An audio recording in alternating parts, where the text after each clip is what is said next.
Ladies and gentlemen, this is David Mirikitani with another episode of Matt Chat, brought to you by USA Wrestling, the national governing body for wrestling in the United States, and by Nike Wrestling. Go to athleteps.com for all of your Nike and USA Wrestling branded gear. Every once in a while, you have a guest that frankly doesn't need to be introduced, but as a good host, I will introduce him for the four people that don't know who I'm talking to. The newest Division I coach and hire at Morgan State University, Kenny Monday, Olympic champion, world champion, and a guy I've known for a long time and proud to call a friend. Kenny, thanks for coming on, man. Thank you, David, man. Pleasure to be on with you. Yeah, for sure. So I used to write meticulous notes, and as I've gotten better, I'm a little less nervous. I write bullet points. I started writing bullet points, and I had 3 pages. So I'm just going to try to weed it out. There's a lot to get to. I think that's a compliment to the cover. There's a lot to cover. Life you've led, for sure. Let's start with the most immediate thing. Let's separate Kenny Monday from this for a second, if we can. Okay. Morgan State, HBCU, historically Black College University, for people that don't know what that acronym means, brings back wrestling. I'm younger than you, but closer to your age than, most of the people that are a lot younger than me. I remember Ricky Stewart wrestling a guy from Morgan State in the national finals in the early 80s. So, I remember that he had a cool headgear that I liked. My dad found that headgear. I didn't know Morgan State was a Black university. I didn't really know anything about it. I just knew that guy was good and, that kind of thing. So I definitely want to talk to you about your part in this, but just as an African-American man, as somebody that was a trailblazer but had role models growing up, how great is it that Morgan State is going to have wrestling, period, even if you weren't at all involved in it? Right. Yeah, first of all, for any wrestling program to come back or to be started is huge for the wrestling community. So that's being first, wrestling program on a D1 level that's competing. So that's alone in itself a great thing. As far as the HBCU, man, I remember when it dropped in '96, I believe it was, and we were brokenhearted. I remember talking to a friend of mine about it. We were like, man, I can't believe another program is being dropped, right? So we hurt when any program drops, whether it be Fresno or when Stanford. It breaks anybody's heart when it drops. Howard, and so it was a tough thing to swallow. And I had a pretty good relationship with the coach at Morgan State, James Phillips. Yep, and so he was just a big guy. He was a football coach, but he was also a wrestling coach.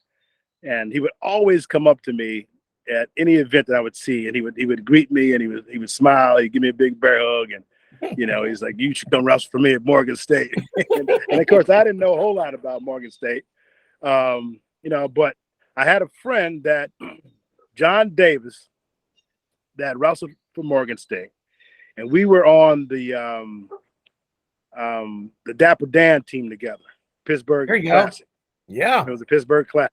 Yep, my senior year in college. So we were the only Black guys on the team, and so we connected right away, and we hung out the whole weekend. It was such a great time, and so I'm trying to get him to come to Oklahoma State because I was already signed at Oklahoma State. He's trying to get me to come to. Well, I don't know if I think I was signed, maybe not. But I know he was talking to me about coming to Morgan State. I'm like, man, you should come to Oklahoma State. And we were kind of joshing each other the whole weekend. But he ended up going to Morgan State and me at Oklahoma State, man. And so we stayed friends the whole time, and it's such a cool thing because he was on the search committee, on the hiring process. He's still at Morgan. He's still around the area, and he was on that committee. So he was like the first guy I interviewed with when I went back to interview for the job. And so. No, it's just really good to be involved with it. Myself, I was involved with just the foundation of trying to bring the programs back with the BWA. Here, just a second. Let me let my phone. My dog out. He's barking.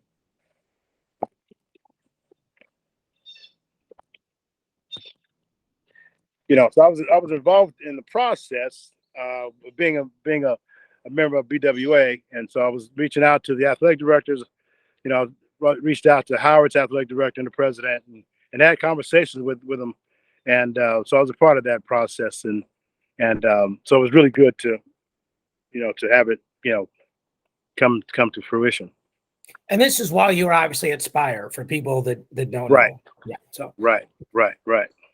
so let's now obviously add you've been hired. Okay. Yeah. So to me, I would think of it in multiple ways, but I guess one of the things that hits me is the responsibility of it. I don't mean to be overly serious, but this is an important thing, like Yeah. this can't fail. Like Right. you guys can't frankly stink. You can't not recruit. You can't Right. not bad uniforms. Like none of that can happen. Like it's got to be good. No, I mean, like I'm just being serious, right? Like a lot of people have sunk a lot of time and energy and money into this. Right. It doesn't mean you have to have, you can't have to win nationals the first year, but you have to have tangible, measurable success. Right. And so and obviously I'm sure you'll have a game plan, and we may not get the recipe today, but when you think of the responsibility of it, maybe I know you're going to say you're taking it seriously, but how important it is, because you are the face of it's Morgan. different. Then it's Right. different than like, Glenn Lanham being a coach, or someone else who's African-American coaching at a university that's more integrated. Right. So right. when you found out and you process all these things, what are some of the thought process that went through your head? Well, I mean, and you're right, David. It is it's very important. I think it's crucial that the program is successful and sustainable. And I think that was part of my decision for stepping in, because I stepped in late. I mean, they asked me right off the bat what I thought, would I be interested, and I really wasn't. I really haven't been. Oh, okay. I really hasn't been. I haven't been for a long time interested in coaching college. Back when I was coaching at Oklahoma State and kind of watched Joe Say go through that whole debacle at Oklahoma State, and from winning 2 national titles and then being on top of the world and then being fired, and what he went through, I was like tainted from that. I was like, I don't want the NCAA having that kind of control over my life. And so I've always kind of fought it and really not really been interested in it. I've had some different people ask me about different opportunities, and I just always kind of, not really, been interested. And so, but when this came, and in the beginning, I was like, yeah, I'll be involved with the process. I'm gonna get a young guy in there to help. But in the final hour, in the midnight hour, when we really dug into it, and they came back at me and said, Kenny, I want you to take another look at this. What do you think? What will it take? And we started putting those things together. When I really started doing a deeper dive into it, David, I'm like, man, this is really, it's crucial to be the flagship program, right? It's crucial to be successful, like all the things you mentioned. Those things are important. And so when I start thinking about those things and how crucial it is to have a successful program to sustain for the other programs to follow, then I started really kind of thinking about it, like really start hitting deeper into my soul, deeper into what I believed and where I came from, my whole history of wrestling. When I really started thinking about it, I'm like, man, I think I'm the right guy for the job. To really have the bigger impact, to get people excited, and to really be able to build the program. And I've been, the great thing about my life is I've been around a lot of great coaches. Yeah. You know what I mean? And athletes, and I've been on I've been teams with them, or coached with them. I've been around Bobby Douglas. I was out there for 2 years. Right after I finished at Oklahoma State, I went to Arizona State for 2 years and coached with Bobby, and they ended up winning the national title in 1988. Those are my guys. And so being under Bobby, then coming back, and of course, being under Chesbro, being coached by Tommy Chesbro, having the ability to work with and talk with Myron Roderick when he was the athletic director, and then working with Joe C, and then, of course, working with John those years at Oklahoma State. So I've been around and been around Gable at some training camps and just kind of picking his brain on some different philosophies. And so really, I've been around some of the best in the world. right? And kind of studying in them and watching how they build programs. And so I've got a lot of experience, and people just don't, I just haven't been in that position. And, but I've got a lot of experience just watching guys and how they, ran their program and how they dealt with different situations. And so, when I really looked at it, I think, I was like, man, I gotta, like, it's hard for me to pass this deal up. I think your program is unique in that, like, I mean, you've coached and wrestled at the highest, I think, like, for example, in wrestling, like if you were to lose a match, you'd probably rather lose to Dave Schultz than lose to the Russian kind of thing, like that. Like, okay, if I can't go, I want, in a tournament, Right. You want somebody else from your country, some of your friends. Right. Like, I think at the NCAAs, as a person that's been at different levels of it, like when a military academy has a kid who's an All-American or a finalist, like the whole crowd kind of goes, yeah. Crazy. Oh yeah. Like when Shane Griffith more or less saved wrestling for Stanford, Right. like unless you're from Pitt, you're probably rooting for Shane Griffith, right? Right. And so I feel like Morgan State is going to kind of be that way. Like the guys you're coaching against are not going to be rooting for you as they should be, right? Mm-hmm. They should be trying to beat your brains in, but the overall, I think, impact of the program is to be like, hey, we want a Morgan State guy to qualify for the national tournament. We want a guy in the blood round. We want a guy in the semis. We want to see that new singlet. We want to be talking about him being talked about on ESPN on Friday night. Like even if he draws a David Taylor and gets killed, okay, but he was there. And that's part of the process. Every program, as it grows, there's baby steps. And so I think you'll actually have, regardless of race, and you and me have talked about this because of my role in BWA, regardless of race, I think you'll have a lot of people rooting for Morgan State. Obviously, you have a ton of friends in the wrestling world. You have a ton of people rooting for Kenny Monday. Mm-hmm. And I think you made a point that a lot of people don't think of, that you've been around all these coaches, and they're talking to you about not just, how do I get so-and-so to be better at wrestling, right? Like, how do I get David to finish his left side high C better, right? Like, there's a lot of people that can help you with that. I don't mean to poo-poo that, but there's a lot more to coaching than that.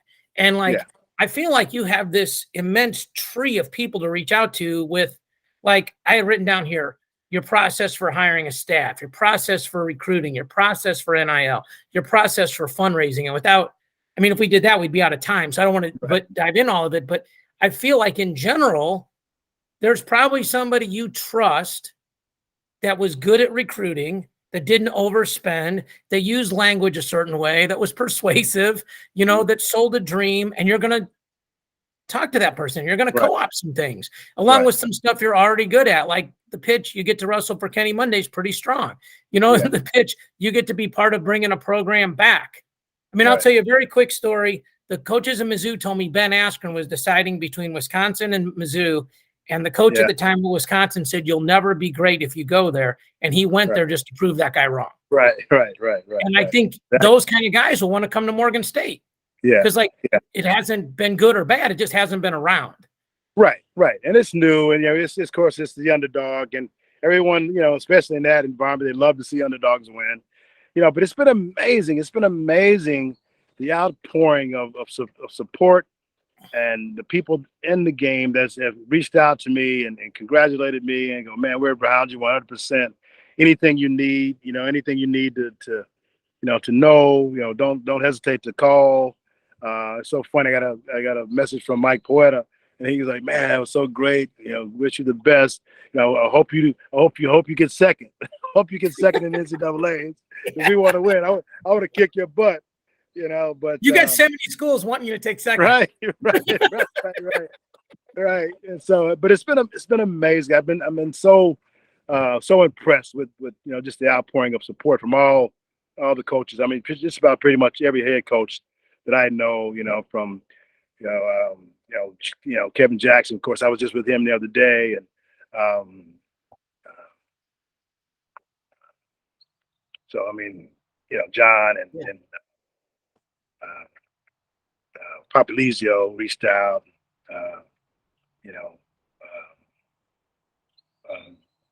can't think of his name, Michigan coach, but Sean Bormet, Bormet reached out, and so it's just really it's been a great outpouring of support from all the guys. And again, yeah, all I can do is, pick up the phone and say, hey, what do you think about this? I mean, what do I do here? What do I do this? I've never been a head coach on this level. So of course I've got resources, and I won't hesitate to reach out to those guys. And Cole Scott reached out, of course.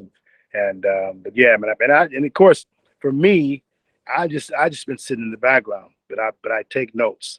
I got a book of notes that I've taken from when I was at Oklahoma State with John, and just kind of watching what he did. He probably didn't know, but I'm taking a lot of notes and really recording a lot of things that I've seen through the years. And so I've got a lot of things to draw back on to really help me in this whole process. And so, but yeah, it's been really cool, man. It's been really good.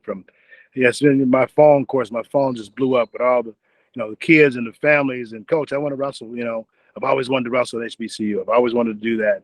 And so so it's been really cool, man. It's really, it's going to be fun. It'll be a lot of fun.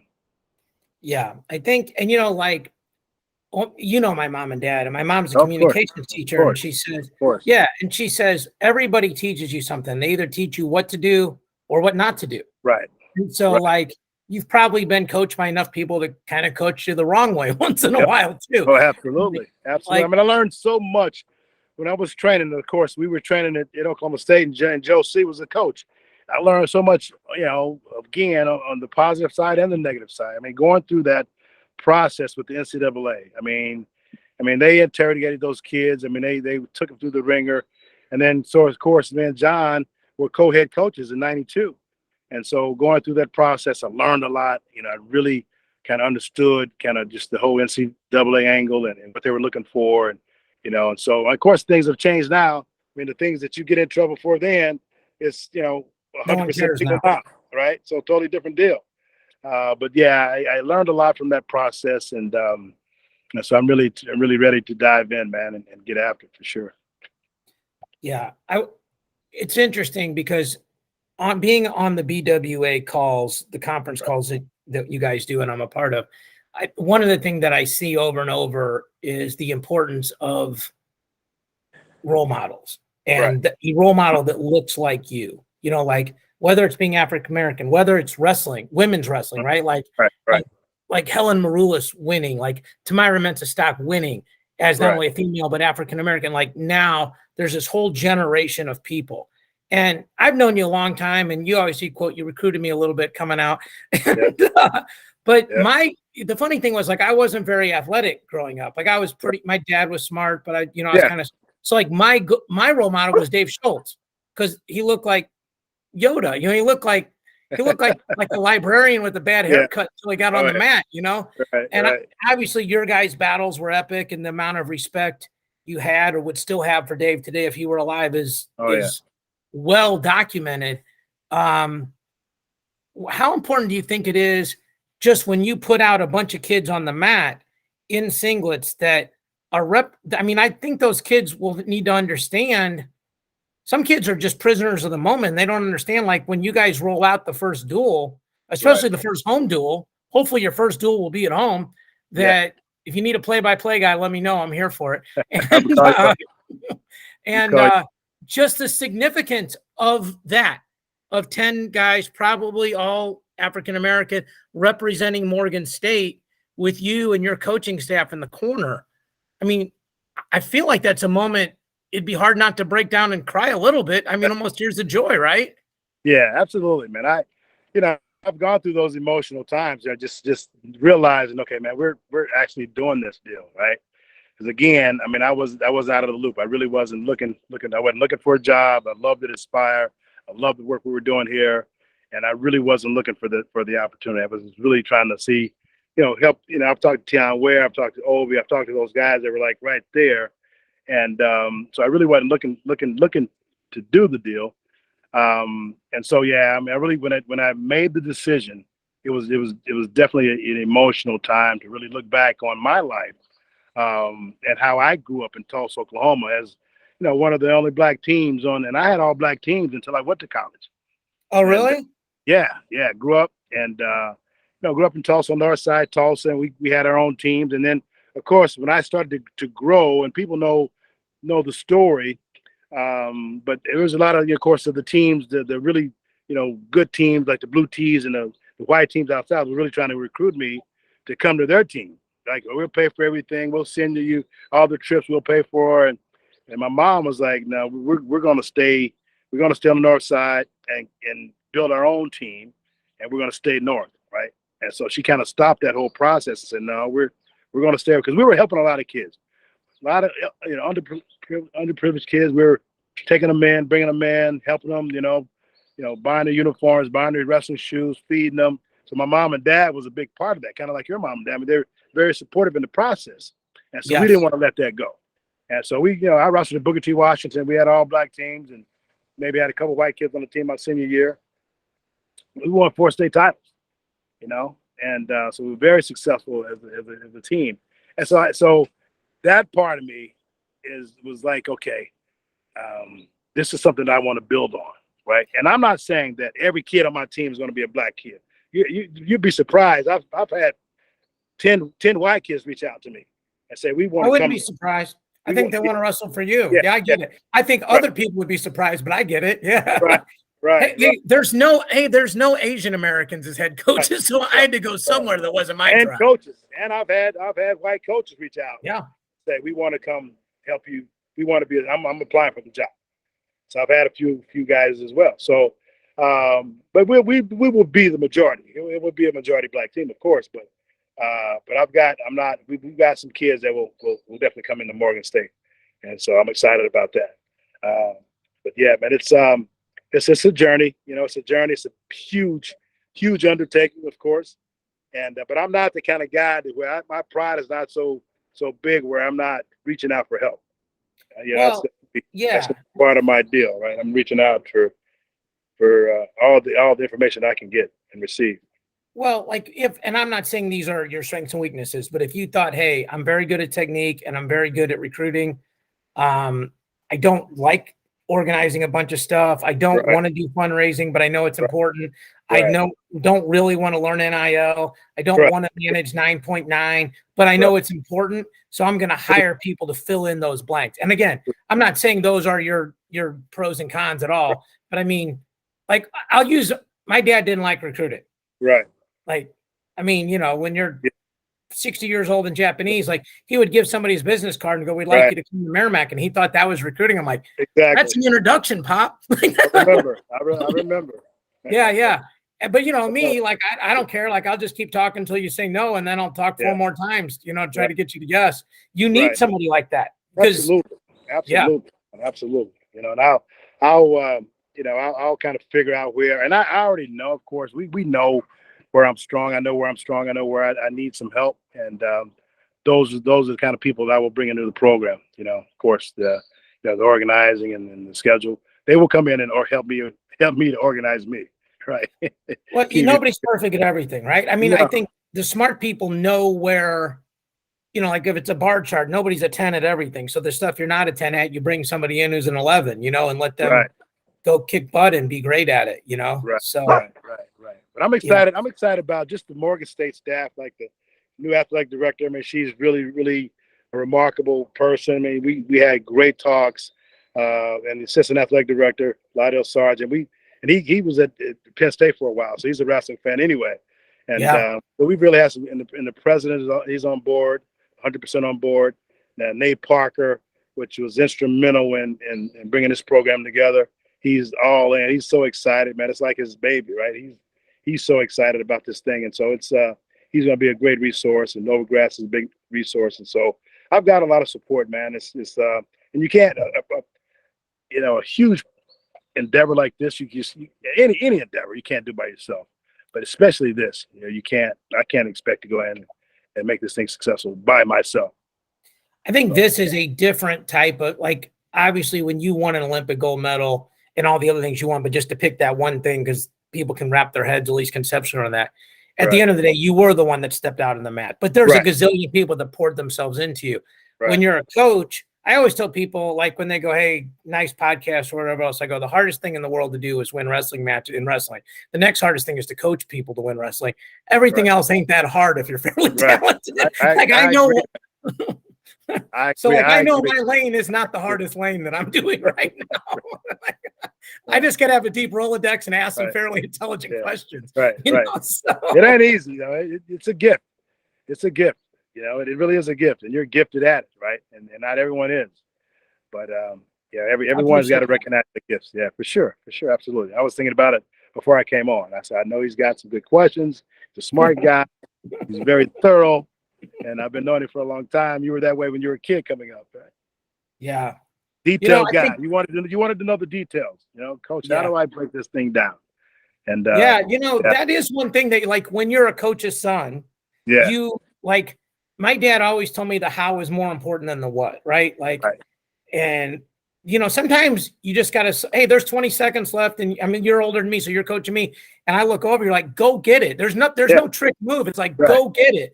right, But all the prep before that, it's like, hey, every time this guy steps hard with his left foot, you do this, this, this. I mean, yeah, I remember, Kenny, you were kind enough. I was coaching a guy down there, and you let us come to the Black Zillions gym. yep, And it was you. It was funny. We took a picture. It pops up once a year on Facebook. It's you, yeah, Overeem, yep, Rashad Evans. yep, yep. And it's Who so I funny. was Like, around.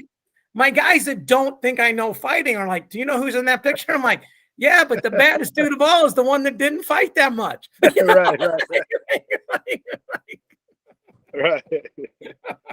I had to He wrestle said, that big you overeem. listen to him. I He had to coached wrestle that them. big dude, man. I had to wrestle that big overeem, man. I had to wrestle that dude. Oh, really? Oh yeah, of course. We roll. Yeah. I'd take his big butt down too. I'll bet. Oh, My oh, money's on you every day of the week and twice on Sunday. So I do think there's one really interesting thing that is applicable to all this stuff. I'm very interested. Like you said, if you have a gift and you get to talk to a lot of smart people, you get to pick their brains. I feel like I've become a better human being, a better coach, better at my goals, better at doing the things I'm doing in my life by talking to the you guys of the world. What are the couple, right. 1-2 characteristics that you've been around a gazillion champions, you've been a champion at the highest level. What do you think are some common characteristics that all champions have got to have? You know, I think first and foremost, you know, I think it's got to be the ability to listen and to be coachable and you know, and to really be able to execute, you know, what you've learned, what you've taught, right? And wrestling is, I mean, my wife says it all the time. She wasn't around wrestling like growing up. She wasn't around wrestling until she got with me, you know. But she's got a master's degree from Boston University. I mean, she's a smart girl, a smart cookie. But she's like, wrestling is the most intelligent sport that I've ever been around. You know, just being around the wrestlers and different guys and then watching, because you raise kids, you kind of see, you know, how you got to, you know, think in a split second, right? And to be smart, to be able to, you know, handle the guys that are coming at you. And so, but yeah, I think it's just the ability to execute your thoughts, execute your thought process, right? And learn and be coachable. So those are the characteristics I think that are crucial. You just cannot, you know, you just can't think that you know everything, right? You gotta be a student. And I've been talking a lot with Kyle Stein, which is really impressive to me. We've been communicating, man, for the last maybe year and a half, 2 years. We really haven't been on the mat that much.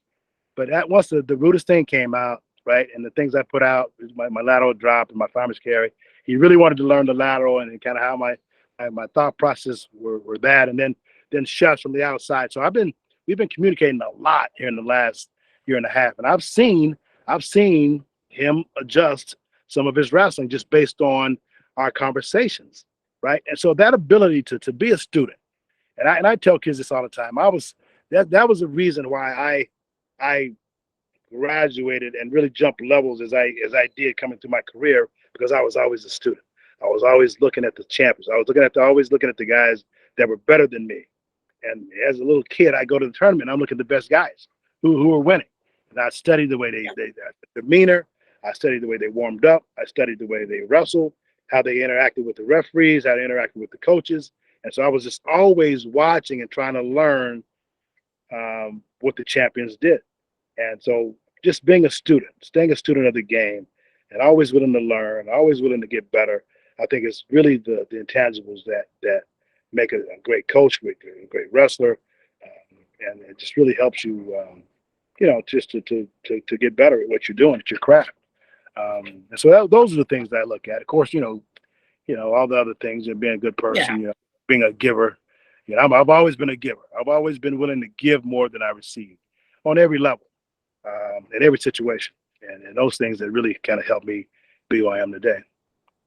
Yeah. I want to ask one follow-up question, because let's say that somebody's a good student of the game. They're willing to learn. They give more Yep. than they get, Right. but just they choke. Like they get in the moment and the moment becomes too big for them. Like I get on here. I'll tell you what, I had Art Martori on. Oh, yeah. And that was the scariest human being I ever interviewed, because like I didn't know him. And like I had people like talk him into doing it. And I remember I talked to you and John, and like 5 or 6 people. And my mom would have flunked me. I just asked a bunch of yes, no questions. I was 7 minutes in and I was done. And I was choking. And there was one question that saved it. And then I think it was pretty good. It's mine, so I'm biased, but at least he gave me 45 minutes. If you're coaching somebody, and let's say you're coaching me, and I'm trying and I'm listening and I'm doing the extra things and I'm not partying and I'm dieting, I'm doing all the things right. Okay. And you know me, I'm a pretty smart kid. Like if you teach me, I can pick it up. And I'm just, the moment's too big for me. Yeah. What is something that you would do to help me just get past that hump? Yeah, I think it's just the emotions. I think what gets people is their emotions, right? It's just letting your emotions be bigger than the moment, right? And so really, it's sport, right? I mean, as big as it is, as big as the moments are, I think you got to try to prepare for those moments. But it's sport, right? And I'm trying to, whatever sport I'm playing, and I love sports, whether basketball, football, ping pong, whatever it is, I'm trying to win, right? But it's sport, right? It's not, we're not at war. We're not, it's not a life or death situation. It's sport. And so I think you got to keep those things in perspective and know that it's not, there's always a silver lining at the end of the day, and the sun's going to shine the next day.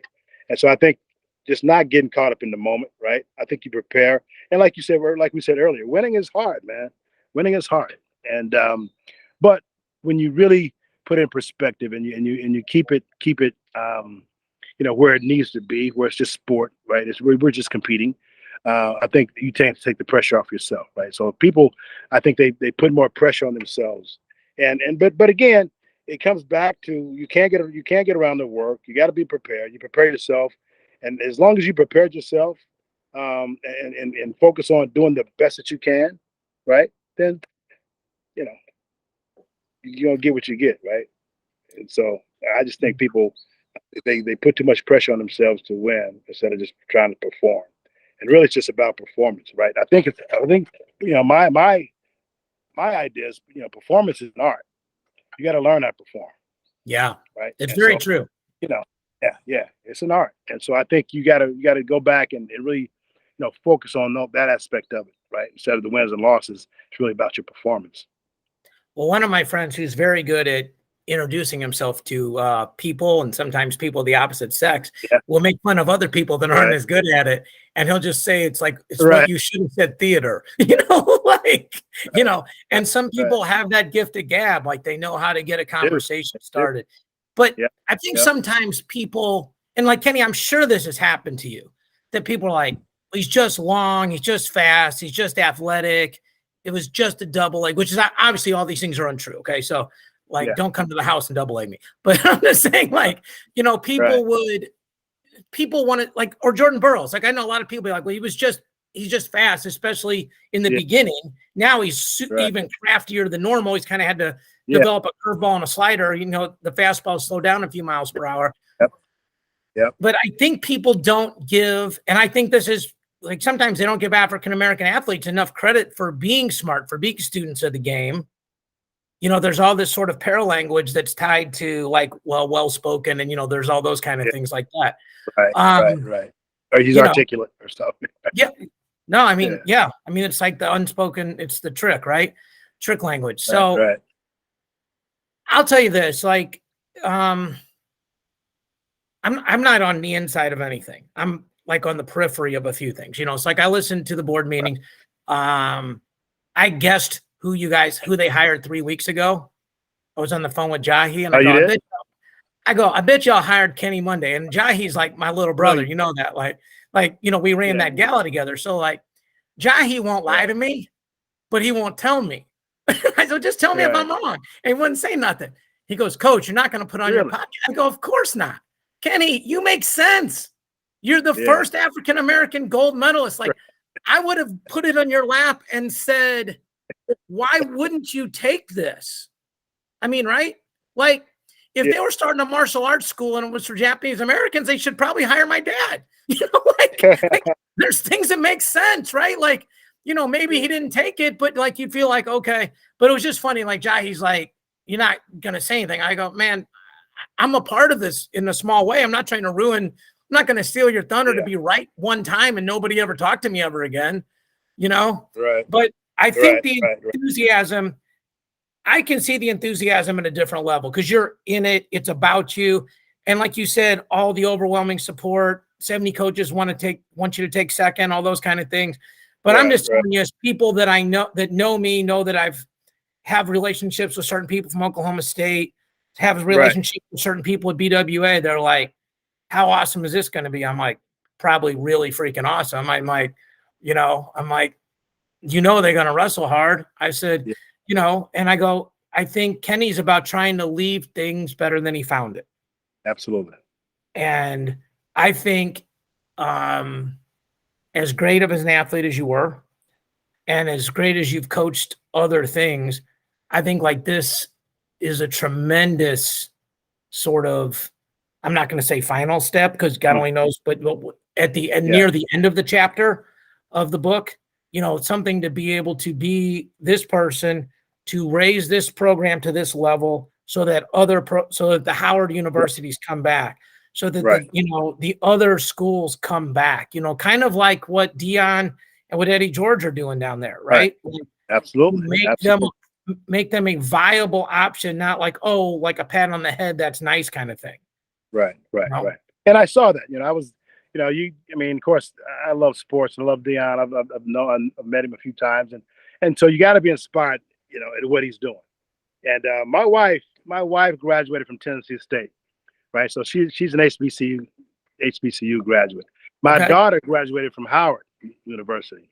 Okay. So she's an HBCU grad. So we got a lot of love, and her brother, my wife's brother, graduated from Tennessee State as well. So we got a lot of love in our house for HBCUs. But I remember when I was coming through and I was talking to Coach Phillips, but I always thought, man, it would be cool to wrestle for an HBCU. Now, let me say this: if there was, say, Bobby Douglas was coaching at Morgan State at that point, or Howard, or Lee Kemp, or Chris Campbell, which I've had conversations with these guys after I've taken this position, or actually before, just kind of get their take on it. What you think, man? You think I should do this? And I talk to Chris Campbell all the time. He's just been he's a great friend, great resource to have. But yeah, if one of those guys would have been the coach at say Morgan State, I would have definitely been interested. I would have definitely paid attention to it, and maybe have gone there if one of those legendary coaches or athletes would have been at Morgan State at that time. Well, I'm going to make the obvious statement. That's why you're there. That's why. Nobody needs to know that you might not be literally hands-on ordering the uniforms or putting together the scholarship offers. Like, you've got somebody to do that. But like you said, if it was one of those guys, like I'm a student of the game. Chris Campbell won the world's greatest technician award, him and Zeke Jones. There's less people that have won that award than won Olympic gold medal. So the people that don't know Chris Campbell are sleeping on one of the greats of all time, exactly. And so that is what, none of us ever think we're old, and then all of a sudden we sound like our dads, and people are comparing us to people that are old, and all of a sudden we realize we're not as young as we thought we were. But and I mean this in the most respectful way possible, Kenny. That's why when they said, I was like, there's a lot of good people, right? Like Kevin Jackson would have been an amazing hire. I don't want to short anybody else, okay? Absolutely. But when you're the first guy, you're the first guy, Right. Maybe like Jordan Burroughs might win more, but he can't Yeah. be first. You were Right. first. Be first. First, Right. first is first. You Right. know, like, that's That's it. right. That's right. Yeah. Boom. And so, and I would think, I think I know you well enough that you want them to earn it. But if people break your records, if people win more, you're still so, to yourself, like, I was a pioneer. I was the one that maybe some kids did wrestling wrestled instead of played basketball because Right. they saw my face. They saw a black face on the top of the podium. Right. Right. Yeah. Of course, I still get tons of people, right? Wrestlers. And that actually did happen. Of course, I get guys that have wrestled and have kids now, but came up to me and say, Kenny, I wrestled because I saw you win. I got into the sport because of you. I got my kids in the sport because of you. Right. And so I get those messages all the time. I still get those messages all the time. And so yeah, I do, just like those guys. I talk to Lee Kemp, probably, every once a week, we talk all the time. But he's the guy that I looked up to, Yeah. and I was amazed when Chris Campbell came back. He called me after I won Worlds in '89. He calls me on the phone and was so pumped up and so inspired. He goes, "Man, I'm coming back. You have just inspired me. Yeah. I'm coming back. Can I come train with you?" And he came to Stillwater 2 weeks after that and started training. And he was the University of Iowa guy, for people that don't know. University of Iowa guy. Yeah. Exactly, Well, that stuff didn't normally happen. Right. And another, Rico Ciparelli came and stayed with me for a couple weeks. There you go. Couple months. There are probably some wild nights if Rico was there with you. We were training, man. We were seriously training, right? He didn't say long. But yeah, just those guys, I sit on their shoulders, man. Those guys, I got their autographs when they were coming through as kids. And so to have those guys as friends and teammates and a resource to reach out to and help me, build this thing. And it's they're all in. Man, we're all in. Whatever you need, whatever you need, we're there. And even the alumni at Morgan State, I'm getting a lot of guys that wrestled at Morgan State reach out, and they got a pretty strong group of guys that have stayed together over the years, and they're so excited about the program coming back and building that community. And those are the people that you obviously intelligently will involve with fundraising and things like this, because those are people that have ties to the community, that have been in Baltimore maybe their whole lives, that kind of stuff. Absolutely. So, and you talk about Story, of course, and I can't, I gotta always give him credit for my success, because he was a big resource, not only just financially, but just Art. Art doesn't pull any punches. He's gonna give you the straight truth and give you what it is, whether it hurts your feelings or not. But he's been a big leader, a big mentor in my life, going forward. He probably saved Olympic wrestling. Yeah. So I literally, when I called you a couple of years ago for help with that, I remember you said the same thing. So I'm going through these questions like a nervous third grader, and I go, "Hey, Kenny Monday said that you were a leader to him, a mentor to him, that not only did you help him out financially, but you were, you inspired him, and he wouldn't have had the career he had without you." And he goes, "Yeah, that's nice. I like Kenny. He's a good man." And then right. I'm like, I got to start asking some open-ended questions, or this thing's going to die quickly. Right. Yeah. So we're about out of time. First of all, thank you. Thank you for coming on. Thank you for the relationship that we've had since, I'll date myself, since 1988. Yep. I remember coming down there on a recruiting trip, and then all the stuff shortly that happened. But I remember meeting Bruce Burnett and Joe and yourself. Yep. John, everybody else. And it's funny how those things, it's funny, like we were at the Nationals, and where I was 21 when they were in St. Louis, and I was with a buddy of mine, and you walk up and we just say hi. And my friend's a jiu-jitsu guy, and he's African-American. He knows who you are. Right. And I introduced you to him, but it's like, "Kenny, this is Mario." And he's like, he walks away and he's like, and he's like, "That was Kenny Monday." I go, "I know, I'm the one that introduced you." He's like, Kenny. I'm like, sometimes you're just blessed. You forget that some of the people that you're blessed to have in your circle have done some amazing things in your life. So absolutely. I mean, your mom and dad, of course, have been, they've been pioneers in the sport, and I've always admired and respected them, and had great conversations with them coming up, and so they've always been very supportive and genuinely supportive of us in Yeah. Oklahoma State and our program, and so yeah, always love talking to them for sure. Tell them I said hello. Yeah. Well, they'll see you in March. They'll be Yep, down there. yep, yep, yep. My And mom we're and so dad. excited.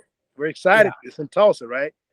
So Quincy's in his last year, and all of my children were born in Tulsa, and so it's There you kind of go. full circle to come back. And I'm another reason is like, I just feel like I didn't want to coach against my kids. I know my kids coming up, and I didn't want to force them to where I was coaching to come there, and I didn't really want to coach against them. And so I'm glad that we're not starting our program until 23. I don't have to coach against Quincy next year, and so I got a good year to kind of watch him chase his last title in Tulsa. And so we're excited about it being in Tulsa for sure.